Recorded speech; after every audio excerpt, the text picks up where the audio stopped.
എന്റെ കുട്ടിയുടെ കഫക്കെട്ട് പൂർണ്ണമായിട്ട് അങ്ങ് മാറുന്നില്ല ഡോക്ടർ. എത്ര പാരന്റ്സ് ആണ് ക്ലിനിക്കിൽ വരാറുള്ളത്. അവർ പറയുന്ന കാര്യം ആഴ്ചയിൽ പനിയും ജലദോഷവും കഫക്കെട്ടൊക്കെ വന്നുകൊണ്ടേ ഇരിക്കുക ഡോക്ടറെ.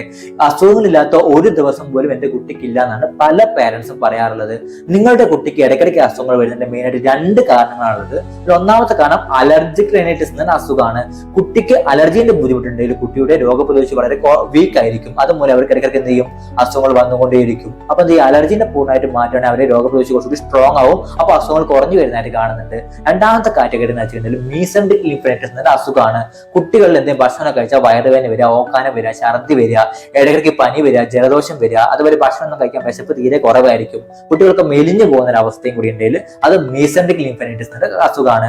കുട്ടികളിലെ കുടലിലെ ലിംഫ്നോഡിൽ ഉണ്ടാകുന്ന വീക്കമാണ് മീസെൻട്രിക് ലിംഫൈറ്റിസ് നമ്മൾ പറയുന്നത്. അപ്പം പ്രോപ്പർ കാരണങ്ങൾ മനസ്സിലാക്കി ട്രീറ്റ്മെന്റ് എടുക്കുകയാണെങ്കിൽ കുട്ടികൾക്ക് ഇടയ്ക്കിടയ്ക്ക് വരുന്ന അസുഖങ്ങൾ കുറഞ്ഞു വരുന്നതായിട്ട് കാണുന്നുണ്ട്. അപ്പൊ നിങ്ങളുടെ കുട്ടികൾക്ക് ഇടയ്ക്കിടയ്ക്ക് അസുഖങ്ങൾ വരുന്നത് ഈ വീഡിയോയ്ക്ക് കമന്റ് ചെയ്യാൻ മറക്കണം കേട്ടോ. നമുക്ക് നോക്കാം അവർക്ക് എന്തുകൊണ്ടാണ് അസുഖങ്ങൾ വരുന്നതെന്ന്.